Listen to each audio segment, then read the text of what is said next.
It's time to get off the sidelines and get into the fray. This is Erik Mansur, the VP of Product Marketing at Crayon, and you're about to listen to an episode of the Product Marketing Alliance's podcast dedicated to all things competitive intelligence. Let's be honest, if you're a product marketer, you've probably either been tasked with doing some light CI work, or it's 90+% of your day-to-day, or somewhere in between. The discipline is now something that companies big and small are taking notice of, and they're asking their PMMs to take it on as a regular task. Now, there's been a massive amount of investment in our industry, and there are more job posts on LinkedIn that feature the phrase competitive intelligence than ever before. But that's competitive intelligence right now.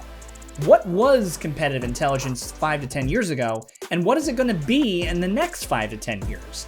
Those are my big questions for Steve Hernan, quite literally a legend in the CI space. Let's do the resume. Almost 4 years in market intelligence for an analyst firm, another 5.5 as the global analytics and intelligence manager at Rowland Amatech, a year during the pandemic, mind you, in research and marketing intelligence at GE, and now he's the senior manager of strategic business intelligence at Thermo Fisher Scientific.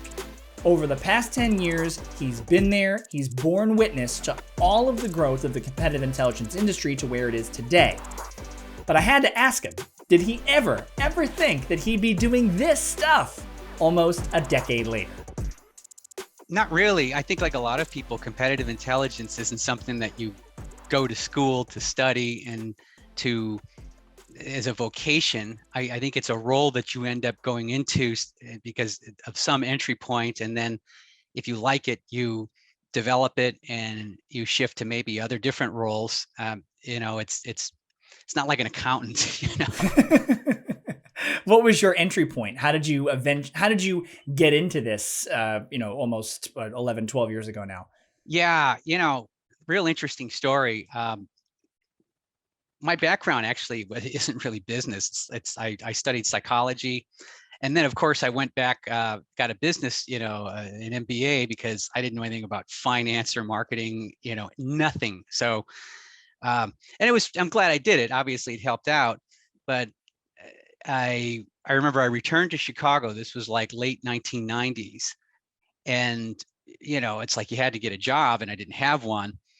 So, I had a series of these jobs. Like I was a conference producer, and then I was involved with the startup of a friend's father that just went nowhere, unfortunately. And then, it's like I saw this ad. I think it was on Indeed or something like that.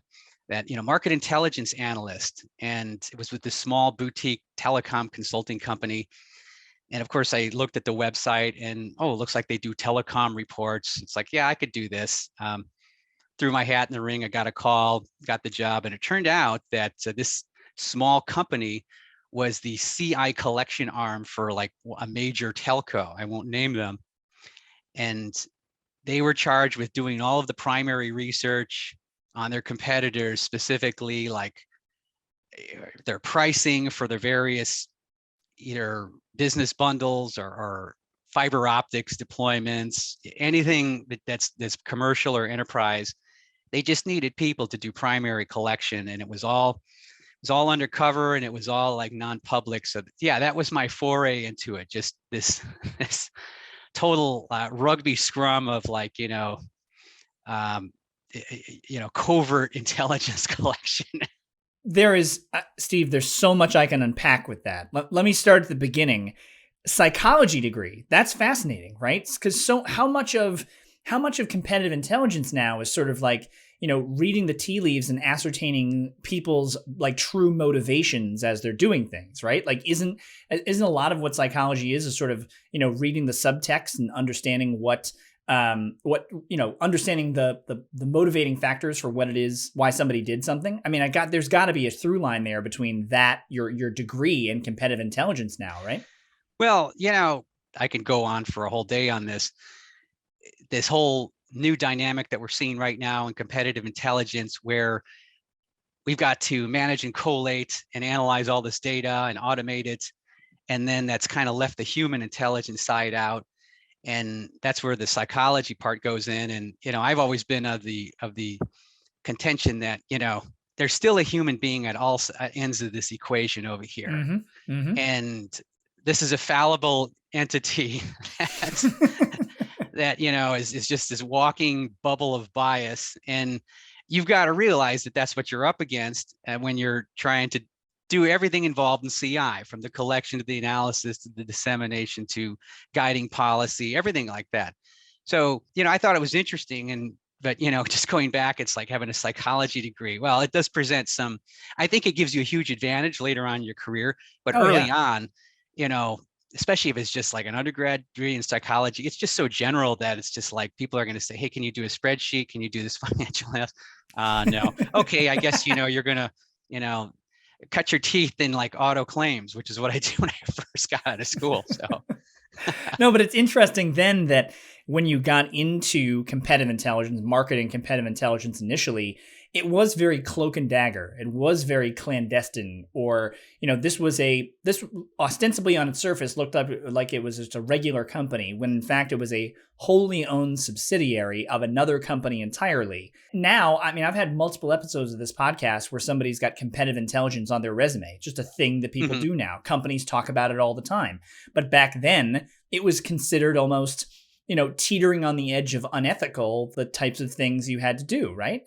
That's such a sizable shift from back then to now. Can you talk about that? Like, that's such a massive change. Sure. Just one quick clarification. This company, it was still an independent consulting company. It was not a subsidiary of our client. It's just that 80 to 90% of our revenue was this clandestine collection with his clients. So, you might as well say they owned us, Yeah. The company did produce some general industry reports. Sure. But they didn't sell any. The money was what I was doing, basically. So, to answer your question, that goes back to, the human intelligence model, where it, I guess, started, and how it transferred over into the non-governmental, the commercial entities, and then how, where is it right now? And it's pretty fascinating when you think about it in that context. The human intelligence, basically clandestine collection, that used to be the default. Well, it was the only way to get information in the various public intelligence agencies, FBI, CIA, OSS precursors to that. That was the model.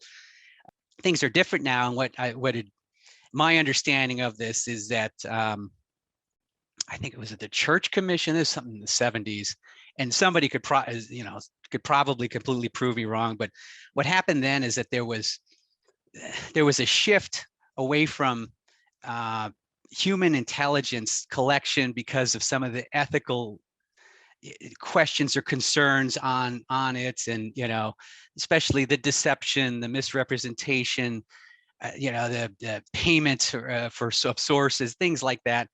And that's not to say that it put a kibosh on it in that level, in that circumstance, for national security, all that. But what it did do is kind of dampen the emphasis that was the major part of how we got our information and made our decisions. And what's interesting is how it translated over into the private sector. And my understanding is that there were people that moved out of the government that had this maybe skill set. They'd done it in the military, they'd done it in the civilian intelligence world, and they set up shop or started to advise, and then were actively involved in helping large corporations, mostly because they had the budgets, with this type of collection of non-public information on their competitors. Think like, pricing on bids, doing other things, all that type of stuff, where if we had access to this information, it would give us some type of advantage. Sure. In some type of situation, either strategically or tactically, such as a sale or something like that, or a big project win, especially think of like big defense contracts or aerospace or all that. Absolutely. Yeah. These are all or nothing things, it's like there's a handful of clients, and it's a big deal, literally and figuratively. So is what I feel is that happened in that is that all of a sudden that model, because people started to see these capabilities could get these results, is it started to become a bit more not institutionalized, but and I didn't even want to say mainstream, but at least more accepted as a way to it's almost like an offshoot of market research, but non-public market research from primary sources. It's not primary research in your true sense, where you're doing a focus group and there's complete transparency on both sides, or it's double blinded, but it's people are there on their own volition. They know what the topic area is. It's not they're being plied for information when you're doing it on behalf of an entity that's a competitor of theirs and you haven't told them. So, I think that started to become a little bit more mainstream among large companies. And then what happened is that certain industry clusters, we talked about like think about oligopolistic industries, dominated by a handful of very dominant players. Think of natural resources. You mentioned telecommunications, anything in the defense defense area. Yeah. Yep. Pharma, biotech. That's another huge one. Yep. Those industry clusters are just ripe for a mature CI program that has that element. And they started to build those. You started to see companies that would provide that service. There's been some changes because you talk about the ethical part of non-public primary research, clandestine collection, and let's call it for what it is. There's a lot of misnomers and reframing. The best one I heard is strategic misrepresentation for lying to somebody to get information. And you're talking about like secret shopping or those types of activities, strategic misrepresentation. I'm lying to you about my true motivations of being of working, wanting to talk to you, right? Is that what you mean? Well, I'm just saying it's a good example that in the interest of clarity, sometimes people will try to reframe something by using a verbiage to soften it. When, in the end of the day, you look at it, it's like you're not, you're misrepresenting yourself to somebody. Yeah. You're not telling them the truth about your motives, your intentions, and the people that are sponsoring you. Yeah.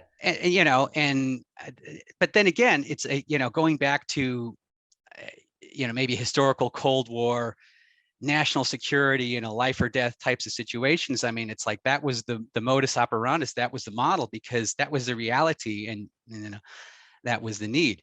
It's interesting that you mentioned that the Cold War modus operandi. And my dad's favorite movie, and this should tell you how old I am, is a movie called 3 Days of the Condor with Robert Redford and Faye Dunaway. So for those of you, you can rent it, Hulu, Amazon Prime, Netflix, no free ads. But, the crux of this movie is this guy is a spy, but all he does is he's holed up in a New York City brownstone and he reads books every day.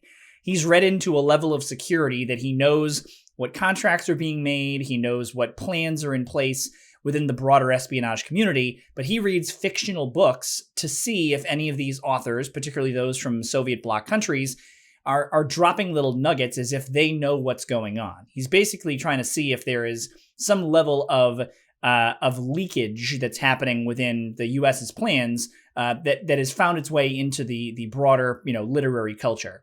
And I immediately equate that to this notion of being able to do intelligence, but offline, without necessarily having to talk to another person. So as you mentioned that there's a sort of Cold War rubric of cultivating sources and talking to them and strategic misrepresentation, there's also some element of hands on paper looking at information. And this has obviously translated all the way up into the business world, which is if you can get your hands on a piece of paper on a website, on an insight that you didn't necessarily have to talk to another person for, that can sometimes be just as good as some of the field intelligence you've gathered, right? I'm assuming that you saw this 10 years ago and even earlier, that you can detect a lot of high quality stuff just from the things that you can get yourself access to without necessarily having to ask somebody for them, right? Well, I don't want to pop your balloon, but my answer is no.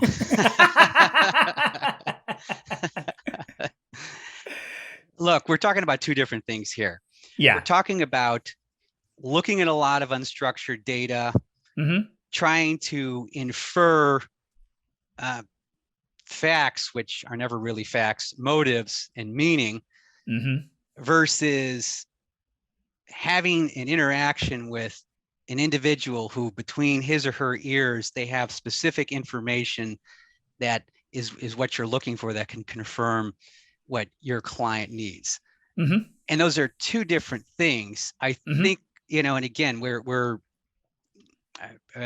maybe I'm getting ahead of myself over here, but I think a lot of CI is more focused on the former because that's just the reality that we're dealing with right now, particularly in the last 10 years, that, we've got this explosion of information and data that we need to process, and most of it's open source. Can we find meaning on that and make decisions on that? Whereas I've always felt that, yes, that's important, but there's another element of competitive intelligence that is not the machine driven analytics, AI, whatever you want to call it, data lake. I've heard that term right now. I don't even know what that is. I mean, but it's a new buzzword I've heard. To me, it's just like, at the end of the day, like I said before, behind all these machines, there's a human being that, that has a unique psychology, and that's the ultimate source of a lot of the, I guess, game-changing information. We've talked a little bit in our conversation about the evolution over the past 10 years. Were there any other massive shifts, the pivot towards digital, the ability to communicate with somebody in real time without necessarily having to have them on the phone? Like, what are some of those other massive shifts that have occurred over these past 10 years that you've borne witness to, that you've seen? Yeah, I mean, it's undeniable that this whole digital revolution, just in the amount of data that we have and from the various sources, and most of it unstructured. I mean, that has been it's so recent in terms of human history, and it's recent, it's sudden, and it's so massive and expansive. So what it's caused, I mean, you think about it, at the end of the day, well, just look at an example. I mean, think of data, machines, computers, AI, all that. Just put them in one category, and then just put a human being with a human brain in the other category. And what do you have there? You have, on one side with the machines, you have like an entity that's inexhaustible unless you run out of power, and that can process tons of information almost instantaneously with accuracy, and churn out some type of analysis or insights. And a human being can't do that. I mean, you just don't have the capacity. But also too, you've got a machine or a series of machines, or a network, or whatever you want to call it, hardware, software, everything, applications. And this whole like setup here is not subject to fatigue, and it doesn't deteriorate. I mean, you talk to people who are in late stage of their career, whether they're CI or anything else, you say, hey, were you as sharp as you were, in your 20s and 30s? Did you have the cognitive capabilities, or are you feeling a bit like the Young Turks are, like breathing on your heels? It's like, oh yeah. Well, you can't swap out, what's in your noggin or add to it. You can't add capacity to it. So I think it's great that we've got, and particularly that the CI world has started to embrace this different sources of data as ways to tap into to make decisions. But at the same time, the human element will always predominate, because a human has to look at it, has to read it, has to make a decision, but also is subject to other things, such as good things as well, such as, understanding and empathy, but also bad things too, such as, bias, envy, bias, things such as hunger and addiction. We talk about this, but it's like everybody, at the end of the day, unless we get rid of human beings, you're always going to have a human that's doing the actual work and the analysis and making the decisions and living by the decisions. So I'm going to unpack that for a second. I feel like your mention of the notion, the rise of the machines, for the lack of a better term, has not only made things easier or simpler or led to an explosion of data, throwing more data into the data lake, but it's also increased almost our reliance or our, not subjugation, but it's almost like we're using data collection as a crutch. And you said if you ask somebody who's done this for the past 10 years, are you sharper or more cognitive? Do you have a better insights inside your noggin at more than you did 5, 6, 7, 8 years ago? Their answer is no. I wonder if that's because they have put so much reliance on the machines to do that for them that perhaps they're not stretching that muscle anymore. Does that make sense? It makes perfect sense. And I like the analogy of stretching the muscle, because one of the things that I think we overlook is that the human brain is a physiological organ. Yes. And it is subject to progression or regression in terms of growth. And interesting, and there's another geek factor to tell you about. I studied psychology, but I never lost interest in it. And I remember when podcasting came out, this was, I think, back in like early 2000s. I was curious about it, and there was a local social media club in the Chicago area. I was living in the city at the time, and I joined there because I'm like, hey, what does it take to do a podcast? And technology was pretty nascent then on it, but you could still do it. So I met some people who were doing it, and they showed me the ropes, and I said, let me just do a neuroscience podcast just for fun, just see what I can do. So I'm like, okay, who do I really admire in like the neuroscience community? Famous, people doing research so I started reaching out to them, and of course, they never heard of me, and but every once in a while, one of them would respond, and then I do a couple of shows. And next thing you know, I was like getting like some pretty well-known people. And one of them was Dr. Susan Greenfield. She wrote this book called ID, Quest for Identity in the 20th Century. I had a great conversation with her, and what I liked about it, and she's done some amazing work. And I remember what stuck with me, because I was asking her the same thing about, okay, and this was like, I think 2007, this is a while ago. I said, what are the dangers now of people, this explosion of data, this idea of like, people living or interacting virtually. And she said something to the effect of, the brain is not inviolable. It changes when we interact with this. And if you're a fully mature adult, then you're still going to see changes. I mean, think about it. If you're on social media in front of the computer all day, whatever, and then you're like, hey, I got to take a walk. I just got to clear my head. It takes a few minutes, doesn't it? Just before you're yeah. Well, what's happening is your brain is changing, not radically, but it's new pathways are being created or being stunted, all that. Now take that circumstance. Now imagine you started earlier with like a toddler or a kid in high school, brain's not developed. Then you're eventually going to see that their growth patterns, what they normally would have done just in interacting with reality, are not comparable to maybe what a generation before did. Right. So that's going to manifest itself. How, we don't know, but it could in the way they make decisions, the way they manage their emotions, the way that their executive functionings or lack thereof. And I think we're seeing a lot of that now. And I think she was very prescient on that.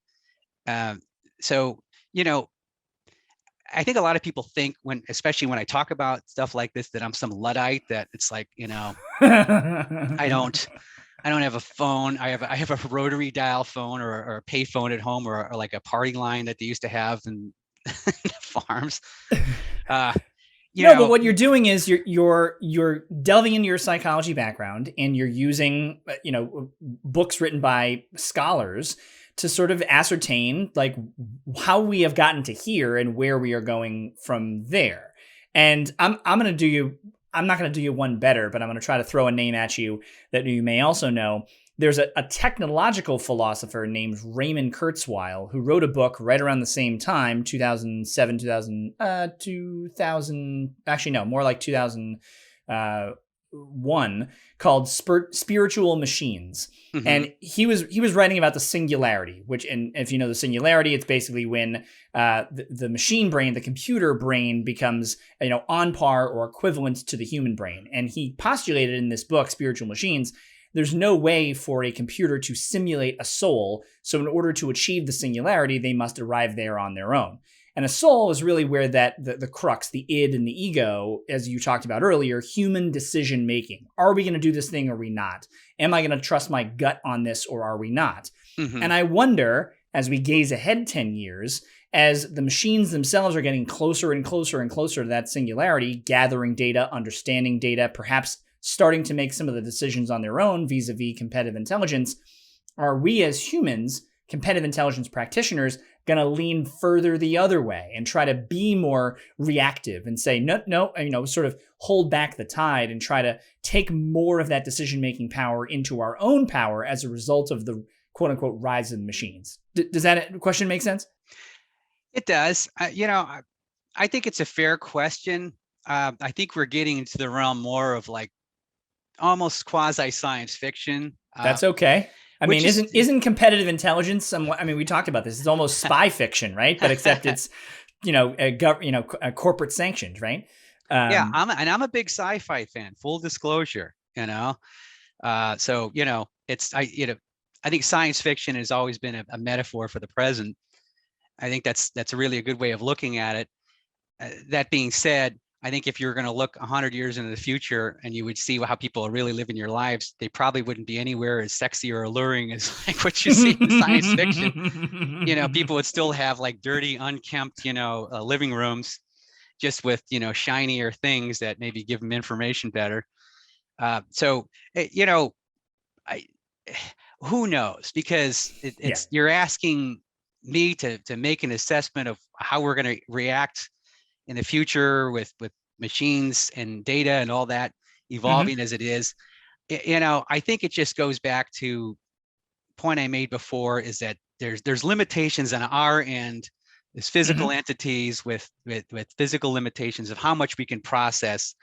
I think when in addition to the data, there's a lot of people, because there's a lot of money in it, because there's a lot of demand for it, is how do you collect and process it? The two parts of the intelligence cycle, and maybe even get some analysis out of it.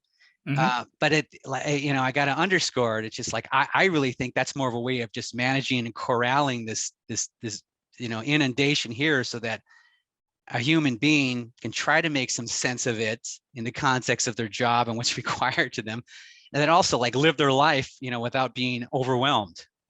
So to paraphrase, and forgive me if I'm putting words in your mouth, but no matter where the industry goes from here, 10 years from now, no matter how big the machines get, there's still going to have to be some sort of a human element, because the machines can track and collate, but only really a human can provide the proper analysis and activation of the data itself, right? Yeah, absolutely. Only a human can provide analysis and guide policy and give, within context of what's relevant at that particular time. I think, machines, and as of yet, I don't think it'll ever happen in our lifetime, but I'm certainly open to the possibility. But I think it's highly improbable. That's just my opinion. Think about it. A lot of stuff gets hyped up because people have skin in the game. Either they're a quote unquote expert and they want to be paid for it, or like they're investing in it. So, or you're Elon Musk, where it's like, your ego says that, you want to live forever. So it's like, is there any way we can do a brain computer interface so that I can upload my personality and psyche into, something similar to, what's the one, Altered Carbon? Everybody wants to be altered carbon and live forever. I don't blame you. I don't blame you. That's a deep cut sci-fi reference, by the way. Altered Carbon. That's some deep cut sci-fi. Just so you know, I was reading that before it was on Netflix. So Oh well, I've seen the first series and I sort of wish it stayed a book. I'll be honest with you. I'm gonna switch gears for a second. I read someplace that after you've got back office and sales roles filled out, the first person you've got to hire is a small business with, and if you have big aspirations, so small to medium-sized business, is like a serious, legitimate growth marketer that's going to help feed that funnel and really keep the fires burning. At what point in the future in a company's life cycle do you think they're going to need to bring in a CI person? At what point do you feel, somewhere down the road that CI is going to be on that same caliber as, bringing in your social media person, bringing in your content person? Like, when does that become such an important position that it's on the list of first 15, 20 people you got to hire? Yes, it's a great question. I'm going to deconstruct it and say, I don't want to look at CI as a role, okay, as a position. I want to look at it as a role that might be full-time or might be part of somebody's existing job. Got it. And I would go as far as say that CI should be part of just about everybody's existing job. A good example is, or maybe a good way to phrase it is, if I had a company and I had 100 employees and I was head of the company, and somebody would say, hey, who all does CI in your company? Who are the CI professionals? I'd say all 100 of them, because they all know who our competitors are. They're steeped in this mindset that, hey, we want to collect whatever information we have. We want to get it to maybe assign a person or a team or a group to collate it, process it, make some sense out of it, and then decide our next course of action, whether it be commercial sales or whether it be strategy. But it can't be siloed by, one egghead analyst, just put away in the basement. It's got to be an institutional mindset that's where it's separated from person in a role. Got it. So you're thinking that in the not too distant future, we're not just necessarily talking about a department that does CI or a person that does CI or a product marketing team that has CI part of their duties. You're talking about companies evolving in such a way where everybody is aware of the fact that they are all competing in some form or fashion on some front. A product management team is ultimately competing with his opposite number at their competitor for more robustness of a product roadmap. A marketer is competing with their opposite number at a competitor for better competitive differentiation in the marketplace.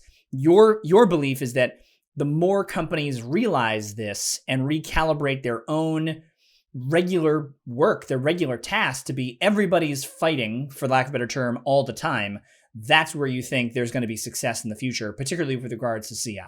Yeah, I think so. And I'll throw my opinion out here on something. That's what you're here for, right? This is podcasting after all. Yeah, absolutely. One of the things I think is kind of funny about the competitive intelligence world is, there's always this risk that if you're a full-time CI person, that you could lose your budget because they're trying to, it's the perennial argument. It's like, what value are you bringing to the organization? Can you quantify it? What's the KPI and metric for the CI work? And I could tell you that was the case years ago. It's the case now. It will be the case forever. Nobody likes to hear that. So there's always this kind of scarcity mentality that people who are like just pure CI people kind of have, because they live with that sword of Damocles over their head all the time.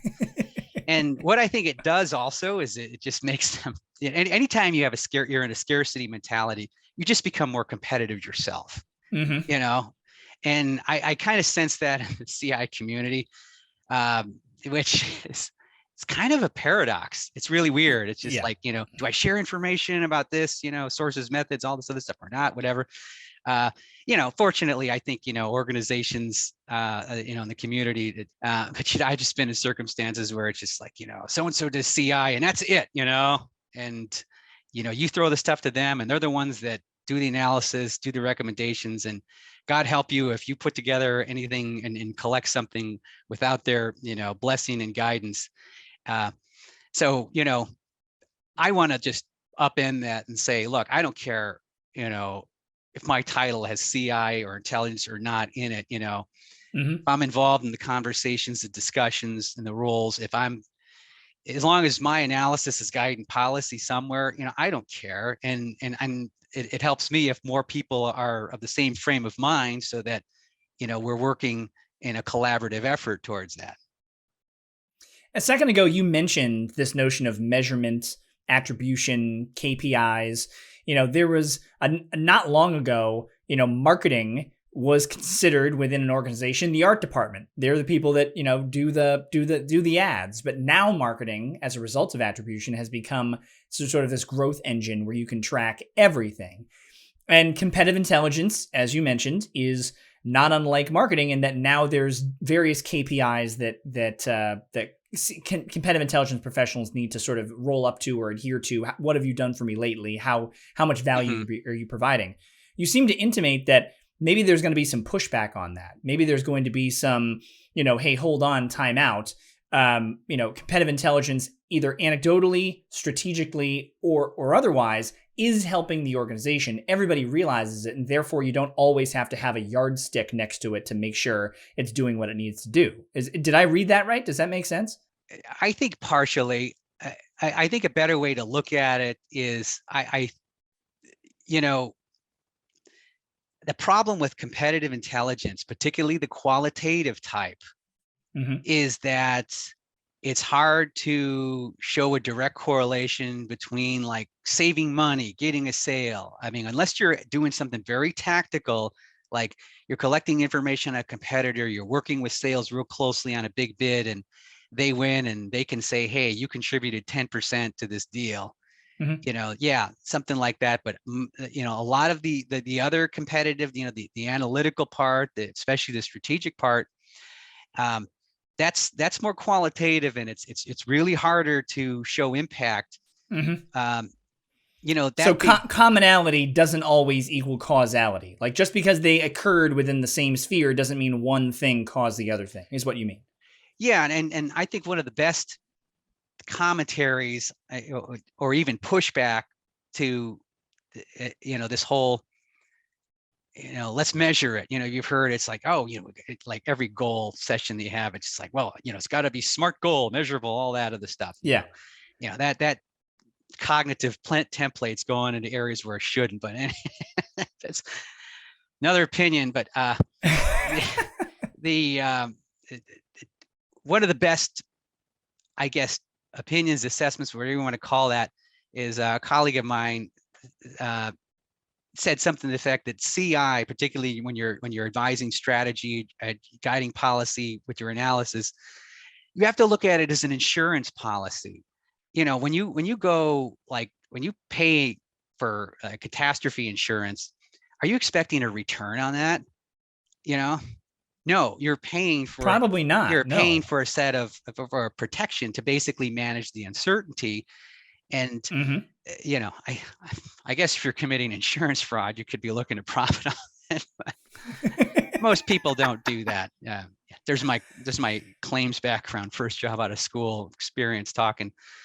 But what you're saying is that if you think about competitive intelligence as an insurance policy, the best offense is the best defense. Basically, understanding what's going on in the world around you, it helps you make decisions more effectively, and therefore, you're not doing anything rash because it's backed up by some notion of data that's happening all around you. Did I connect those dots? Yeah, but I think it's more that you're institutionalizing a system or a set of capabilities. I don't care if it's one person, a team, or you got the whole company doing it, where they are a check and balance against maybe the primary stakeholders making all the decisions, that hopefully is providing a little bit more sound analysis that's guiding better policy. So you're investing in it formally, either through hiring people or through investing in certain tools, technologies, whatever, to facilitate the process. You've used the word policy a couple of times during our conversation. And to me, policy means it's strategy as opposed to tactics. As you're sort of living on the cutting edge of this stuff, or having been sort of riding the wave for the past 10 years, you have already sort of embraced this notion that competitive intelligence should be setting strategy at the C level as opposed to just influencing tactics. So if I sort of examine or dive into your use of the words or language, you think going forward, that's what companies should be doing. This should be influencing, your words, policy, but really strategy, as opposed to like, hey, do we make this decision? Yes, no, let's check the competition, find out what they're doing. It should be, let's plan put some planning in place for the next 3 to 6 months and base that on the research and the understanding that we have about the marketplace. That is policy, not what are we doing next week, right? Am I reading into that too much, or does that make sense? I think you're reading into it too much. Look, I'm at a point in my life where I speak with clarity, but still try to be tactful. In all fun. Look, we're looking at semantics here, and I think it's a fair point. What do I mean by policy? Policy, how I'm looking at it and how I define it is a set of directives that dictate a course of action. And that could be strategy. It could also be very tactical. I mean, what is our policy for engaging with these types of customers? What is the system that we use when at each step of the way, especially for a large sales cycle? And competitive intelligence in a circumstance like that, where that's your policy, that's the course of action that we formalized based upon our priorities and what we've examined. How can competitive intelligence work at that level, and in what way? So in your mind, policy is a set of criteria by which decisions are made, which could be long-term decisions or short-term ones. As long as there are adherence to this policy and competitive intelligence is a good data point, you can really make any decision, tactically or otherwise, if you have good policy in place, right? And it's a recommended course of action, because it's not just we've decided. It's like the old thing. It's like there's 3 frogs on 3 lily pads. 2 of them decide to jump off. How many frogs are on the lily pads? Still 3. They've decided, they haven't acted, right? Interesting. Okay. Yeah. That's very existential. This is going to be the best episode of this podcast ever. Let me ask you a question about companies who have not yet done this, right? So we don't know this for certain, but you invoked his name, so I might as well bring it up. But Elon Musk, Tesla, for a very long time has had this rarefied air of being the luxury plug-in electric automobile. It is only recently did Benz come out with theirs, did Bentley come out with theirs, did Porsche come out with theirs.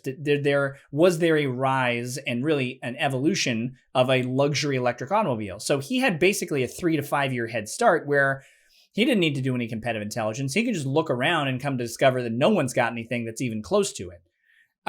Is now the right time to start? Is he too far left? He, as in Tesla, the company, are they too far left behind? Or can anybody, any company really start a competitive intelligence job function? Is the tools, the technology, the people exist where you can spin it up relatively quickly and make it successful in the short order, given where we are now in the industry?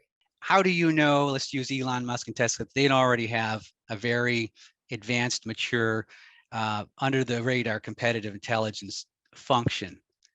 It's a good question. We don't know. But I think your question is, let's assume a company has reached a point in their development, they're very successful, and then the market's changed, and they did not, because of serendipity, or just the market worked in their favor, or they were just very good at what they did.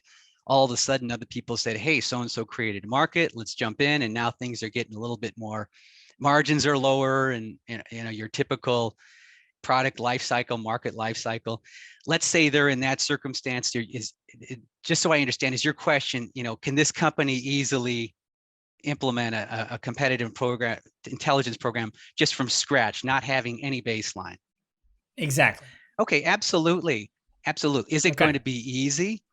No, but you can start in pockets, in instituting functions, and then showing value or utility, and then expanding it.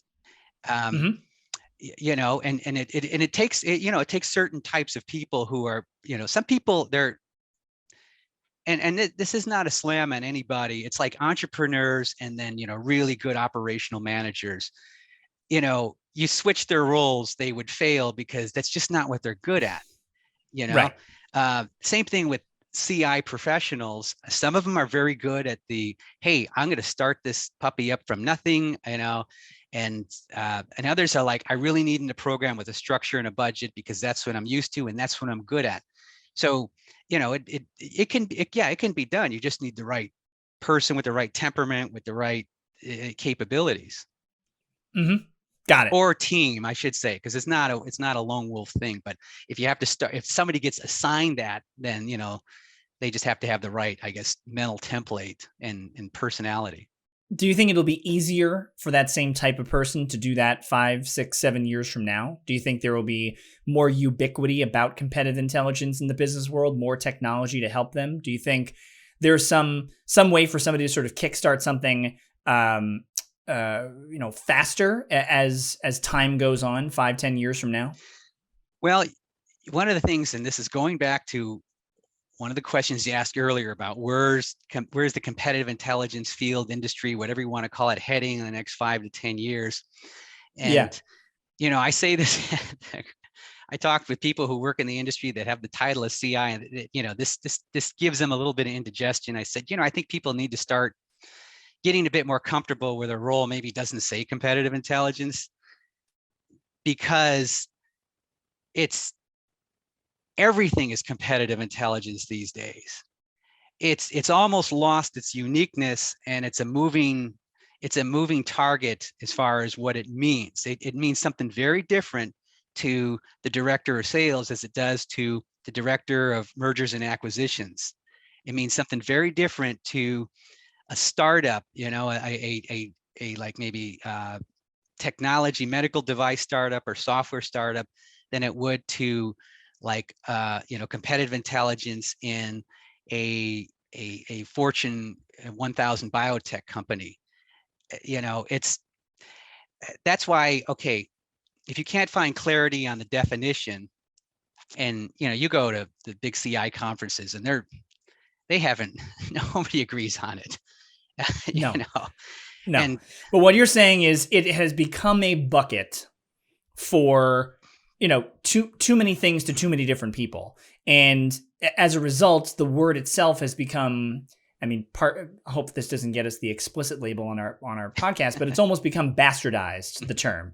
And you think that not so far down the road, the actual job of doing competitive intelligence is actually going to be up-leveled into a different term, a different department, someplace else, somewhere else, to better reflect how it can help every part of the company, right? Yeah, I think so. Let's just do a quick reality test right now, and let me just ask you this question: like when you talk with people, I don't know, you at a family gathering, a group of friends, whatever, and you say, "Oh, I work in competitive intelligence," what comes to mind? What's their snap judgment? Well, I've been telling people that I do product marketing for the past 10 years, and you should see the dumbfounded stares I get when I say that. Mm-hmm. But when I talk about competitive intelligence, I say, there is information available everywhere on the internet and also within the brains of the people that I work with. And all of that information can help influence various parts of what our company does, whether it be product development or go-to-market or a selling motion. Those are data points that can help provide influence and understanding to those who need to make those decisions, to your point. Mm-hmm. And I still get some dumb stares from time to time, but I think people recognize that information is power now, right? Data is king. And as long as you can find a good way to collate that and find ways to make it actionable, then, I think that immediately, starts to get the wheels turning in people's brains. Does that answer your question? Yeah. You can see it's a moving target. I think if you would have maybe before we had all this huge explosion of data and then the whole industry which developed around it, I think if you said, "Oh, I work in competitive intelligence," people would say, "Oh, you're corporate espionage." I mean, that was and that's not that was the, and in many cases, in some certain pockets, there was some of that that's going on. I don't, yes, but I think where that's very rare, and it usually makes the business case studies. I think there was one, and this goes back years ago. It's like it was in every MBA class. It was I think it was Procter and Gamble, and it's like you guys realize this is not how competitive intelligence happens anyway these days. People aren't that like stupid, or and if they are, they get doxed pretty quickly. But instead, I think what's happened is, let's even deconstruct competitive intelligence further. Let's look at intelligence. Let's look at, what people, how that is even more open-ended, like business intelligence versus market intelligence versus competitive intelligence. I don't even know the difference. I know business intelligence is probably more data and dashboards, but who knows? Somebody might say, no, it's not in my company. It's like, okay, right. I'm not here to argue. That was a conversation that started one way, went in a completely different direction, and then arrived to where and what you're hearing now. And as you can tell, I had to fight to keep up with Steve's references and his thought processes because he's easily one of the foremost minds in the world of competitive intelligence. But as he just alluded to, maybe we shouldn't be referring to our industry by that term at all. As I finished up our amazing conversation, I challenged him to deal in hypotheticals, something he's not usually willing to do. If we can't call it competitive intelligence in the future, what should this discipline's name be? Yeah, that's a great question. And this is more of an ego-driven answer than anything else. Yes, let's go. I would not remove the term competitive, whatever you called it. I think that connotes that you are looking externally at certain rivals, whether they be direct, indirect, possible substitutes, or disruptors, and you're seeing them as a possible threat. You're looking at their capabilities, and you're devising a way, both at a tactical sales level and a executive strategic level, how to best interact in the space when you have to go face to face with them. So I think that would be my answer. And the reason I say it's more ego focused or driven is, look, let's all be honest. It's like when you tell people you work in competitive intelligence, even if you're just like putting a bunch of crap on a spreadsheet and not doing any analysis, they think it's cool. Yeah. Woo! That's it. That's the ball game. Here's the buzzer. And our time together is up. From Robert Redford movies, to corporate espionage, to strategic misrepresentation, to the rise of the machines, and quite literally every single topic in between. That conversation with Steve Hernan was quite honestly one of the best I've ever had about competitive intelligence. From his vantage point at the top of the industry, he's been able to see how far the technology and the skill set has progressed, and I loved his ideas about where the space is traveling to. Everyone in your organization does competitive intelligence in one form or another, and whether that is or isn't the case right now, according to Steve, that'll likely be the reality in a decade's time. If you've got a topic that's related to competitive intelligence that you want to discuss on a future podcast, just reach out. I'm pretty active on the PMA Slack team, so look for me in the competitive analysis channel, or just send me an email at eric@crayon.co. This has been the Product Marketing Alliance's podcast, Into the Fray, presented by Crayon. A huge thank you to Steve Hernan from Thermo Fisher Scientific for being our guest on the show. And if you like what you heard, hit the subscribe button, either on Spotify or Apple or wherever you get your podcasts. And if you really, really like what you heard, give us 5 stars and maybe throw us a review, which really helps us out from a ranking perspective. I'm Erik Mansur, and until next time, whoever you are, whatever you're doing, make sure you get out there and compete like you mean it.